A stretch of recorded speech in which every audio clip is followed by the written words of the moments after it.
Hello दोस्तों, आज एक स्पेसिफिक इशू को डिस्कस करेंगे। यदि किसी हार्ट पेशेंट को सडन बीपी लो हो जाए तो कैसे मैनेज करेंगे।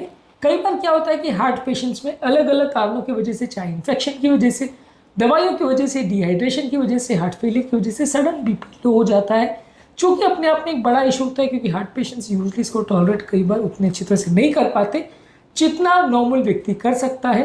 तो आज हम डिस्कस करने का प्रयास करेंगे कि यदि किसी हार्ट पेशेंट को सडन हाइपोटेंशन हो जाए, जिसको पहले से कोई हार्ट की बीमारी है, तो क्या कारण हो सकते हैं, क्या इमीडिएट रिस्पॉन्स होना चाहिए, दवाइयों में क्या एडजस्टमेंट होना चाहिए, लाइफस्टाइल में क्या चेंजेस होने चाहिए, ताकि ओवरऑल आपको सडन बीपी चेंज को मैनेज करने में थोड़ी मदद मिले। टॉपिक पर जाने से पहले जो लोग हमारे चैनल पर नए हैं उन्हें रिक्वेस्ट करूँगा कि चैनल को सब्सक्राइब करें, वीडियोस को लाइक करें, शेयर करें, फॉलो करें, कमेंट करें, पूरा देखें। टॉपिक इंपॉर्टेंट है, एक्सक्लूसिव है, आपको किसी भी और चैनल पर नहीं मिलेगा। एंड तक देखिएगा। चलिए शुरू करते हैं इंपॉर्टेंट वीडियो।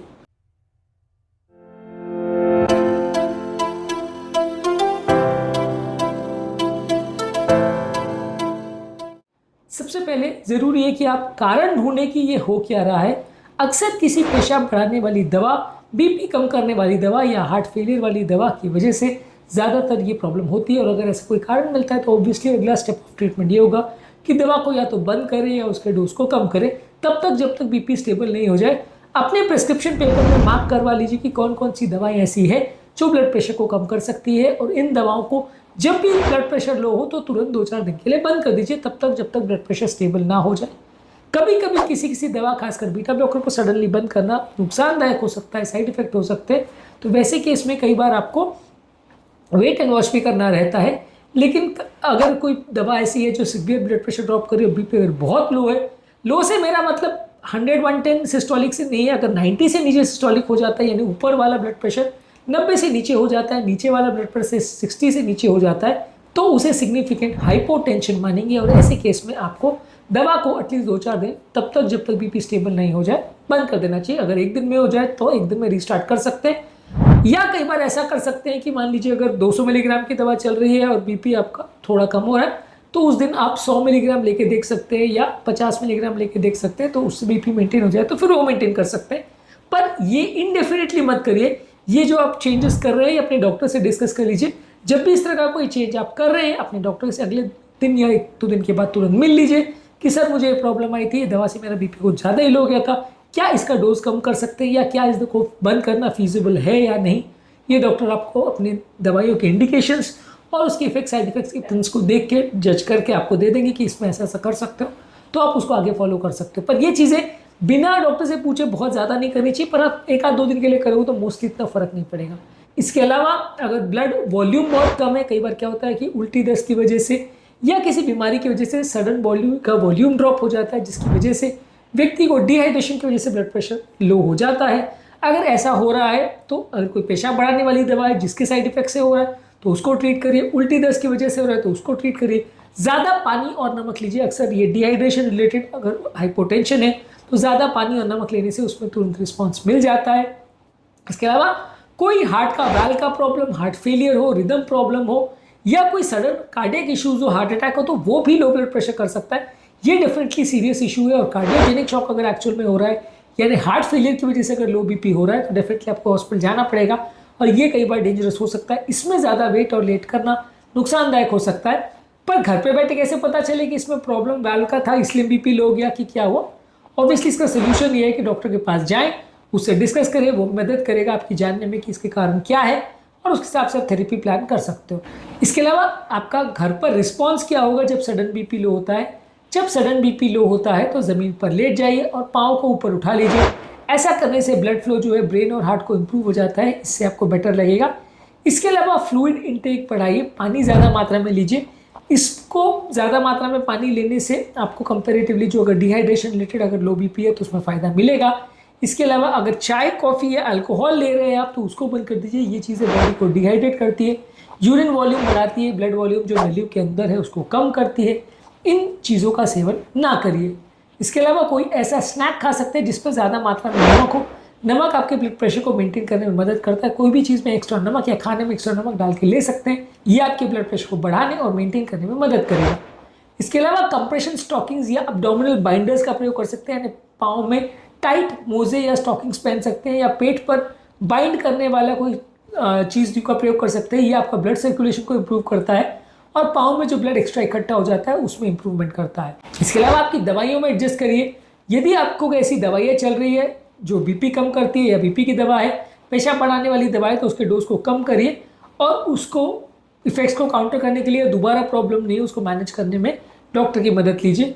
यदि आपको ऐसा होता है कि बैठे से उठने में चक्कर आता है या जब आप बैठे से उठते हो तो सडनली आपको कुछ सर पे हल्कापन महसूस होता है या गिर जाओगे ऐसा महसूस होता है, तो इसे ऑर्थोस्टैटिक हाइपोटेंशन बोलते हैं। ज़्यादातर ये भी बीपी कम करने वाली दवा, हार्ट फेलियर की दवा, पेशाब बढ़ाने वाली दवाओं के साइड इफेक्ट से होता है, या बॉडी डिहाइड्रेट हो जाए, लो ब्लड वॉल्यूम हो जाए तो होता है।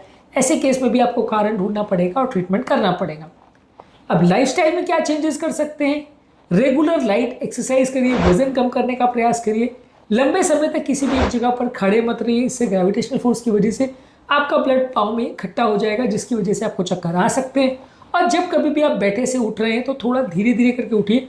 थोड़ा देर के अपने पाँव को बिस्तर के साइड पे लटका दीजिए जिससे कि आपका प्रेशर थोड़ा स्टेबल होने का टाइम मिले। उसके बाद कोई चीज़ का सपोर्ट लेकर धीरे से खड़े होंगे तो ज़्यादा फायदा मिलेगा। इसके अलावा आप खाने में नमक का मात्रा थोड़ा टाइम बढ़ा सकते हैं जब तक आपका लो ब्लड प्रेशर है। अगर ब्लड प्रेशर वापस हाई हो जाए तो उसको वापस डॉक्टर से पूछ के कम कर सकते हैं, लेकिन तब तक जब तक ब्लड प्रेशर लो रह रहा है तो नमक का इंटेक बढ़ा सकते हैं। इसके अलावा कोशिश करिए कि थोड़ी थोड़ी मात्रा में बार बार खाना खाइए। जब आप बहुत ज़्यादा मात्रा में एक बार खाना खाते हो तो उसमें भी बॉडी का ब्लड वॉल्यूम पेट की तरफ डाइवर्ट हो जाता है उस खाने का पाचन करने के लिए। इससे भी बीपी कम होता है, चक्कर आ सकते हैं। इसके अलावा बहुत ज़्यादा मात्रा में सिंपल कार्बोहाइड्रेट्स को बहुत ज़्यादा मत खाइए, यानी कार्बोहाइड्रेट वाली मील जिसमें मीठा है, नमकीन चीज़ें हैं या स्नैक्स है, समोसे कचौरी, मैदे की बनी हुई चीज़ें, ये सारी चीज़ें सडन शुगर फ्लक्चुएशंस करती है, सडन ब्लड प्रेशर फ्लक्चुएशंस भी करती है, तो इससे भी आपका बीपी लो हो सकता है, चक्कर आ सकता है। इसके अलावा अपने ब्लड प्रेशर को रेगुलर बेस पर मॉनिटर करते रहिए, ये देखने के लिए कि ब्लड प्रेशर में कितना वेरिएशन हो रहा है। अगर सडन ब्लड प्रेशर में ड्रॉप हो रहा है तो फिर उसको प्रॉपरली चेक करिए और उसको प्रॉपरली ट्रीट करिए। रेगुलर बेस पर ब्लड प्रेशर को चेक करिए।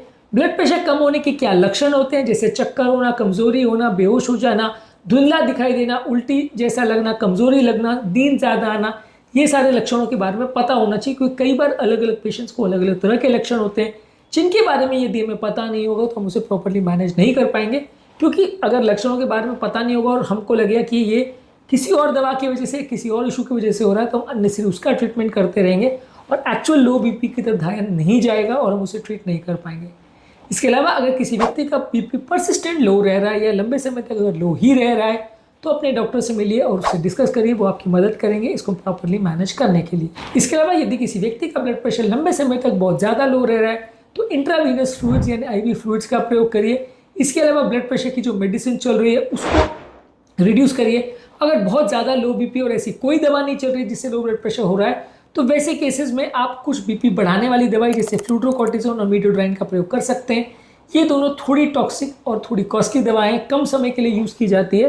अगर किसी का बीपी कुछ ज़्यादा ही लो हो तो यूज़ की जाती है। इसके अलावा अगर किसी व्यक्ति को पेशाब बढ़ाने वाली कोई दवा चल रही है तो उसका डोज कम या बंद किया जाता है। डिहाइड्रेशन एक इंपॉर्टेंट कारण है जिसकी वजह से हार्ट पेशेंट्स का ब्लड प्रेशर लो हो सकता है। देखिए, हार्ट पेशेंट में ब्लड प्रेशर लो होना एक इंपॉर्टेंट समस्या होती है। जब कभी किसी हार्ट पेशेंट का या पहले का किसी का प्रॉब्लम है उसको ब्लड प्रेशर लो होता है तो ये चीज़ समझने की ज़रूरत है कि उस व्यक्ति को कौन से तरह का हार्ट का प्रॉब्लम है। अगर वैल का प्रॉब्लम है तो उससे रिलेटेड क्या हो सकता है, अगर हार्ट फेलियर है तो उससे रिलेटेड क्या हो सकता है, रिदम का प्रॉब्लम है तो उसके रिलेटेड क्या हो सकता है, हार्ट अटैक का पेशेंट है तो उससे रिलेटेड क्या इशू हो सकते हैं, इनके बारे में प्रॉपर अवेयरनेस होना ज़रूरी है। हर एक पेशेंट में अलग तरह की समस्या आपके ब्लड प्रेशर को लो कर सकती है। अगर किसी व्यक्ति को हार्ट की कोई प्रॉब्लम से बीपी लो हो रहा है तो डेफिनेटली डॉक्टर को दिखाना पड़ेगा। अगर दवाइयों की वजह से हो रहा है या अगर मान लीजिए खाने पीने में कोई वेरिएशन हो रहा है या पेशाब ज़्यादा निकल गई या पानी कम हो गया या डिहाइड्रेशन हो गया, ऐसे केस में अगर ब्लड प्रेशर लो हो रहा है तो वो उतना बड़ा इशू नहीं है, ज़्यादातर घर पर मैनेज किया जा सकता है। लेकिन अगर ऐसा कोई सीरियस इशू है जहाँ पूरा हार्ट ही फेल हो गया है या हार्ट में कोई डेंजरस प्रॉब्लम हुई है जिसकी वजह से बीपी लो हुआ है तो वैसे केस में ट्रीटमेंट लेट करना गलत होगा। वैसे केस में आपको तुरंत डॉक्टर से डिस्कस करने की आवश्यकता है, तुरंत ट्रीटमेंट करने की आवश्यकता है, क्योंकि वैसे केस में कंडीशन बहुत जल्दी बिगड़ सकती है, पेशेंट की हालत बहुत जल्दी खराब हो सकती है, उसका हार्ट, किडनी, ब्रेन सब कुछ जल्दी फेल हो सकता है। वैसे केस में एडमिट करने की आवश्यकता होगी और तुरंत अग्रेसिव ट्रीटमेंट करने की आवश्यकता होगी। छोटा मोटा केस अगर हाइपोटेंशन का और वो कुछ घंटे में अगर ठीक हो जाता है तो एडमिट ना करे तो चलेगा, लेकिन अगर बहुत सीरियस अगर केस है और थोड़ा नमक पानी देने के बाद भी या आधा एक घंटा ट्रीटमेंट करने के बावजूद भी बीपी पिकअप नहीं हो रहा, पेशेंट को अच्छा नहीं लग रहा है, तो वैसे केस में आपको डॉक्टर को एटलीस्ट दिखाना आवश्यक है। और अगर उसकी सलाह है और उसको कुछ सीरियस इशू लगता है और वो अगर एडमिट करने की सलाह देता है तो वो फॉलो कर सकते हैं। आज के टॉपिक में हमने बात करी कि यदि किसी व्यक्ति का बीपी सडनली अगर घर पर लो हो जाए और वो हार्ट पेशेंट है तो क्या इशू हो सकते हैं, क्या क्या चीज़ें फॉलो करने की आवश्यकता है, कैसे किस चीज़ को मैनेज करने की आवश्यकता है, इस बारे में हमने डिस्कस किया। इसके अलावा हाइपोटेंशन यानी लो ब्लड प्रेशर पे घर पे और क्या क्या चीज़ें कर सकते हैं, क्या इंपॉर्टेंट इश्यूज़ है, इसको हमने अलग अलग वीडियोज़ में डिस्कस किया, इसको भी ज़रूर चेकआउट करें। चक्कर वाले प्रॉब्लम को हमने अलग अलग वीडियोज़ में डिस्कस किया, इसको भी ज़रूर चेकआउट करें। टॉपिक एंड करने से पहले जो लोग हमारे चैनल पर नए हैं उन्हें रिक्वेस्ट करूँगा कि चैनल को सब्सक्राइब करें, वीडियोज़ को लाइक करें, शेयर करें, फॉलो करें, कमेंट करें पूरा।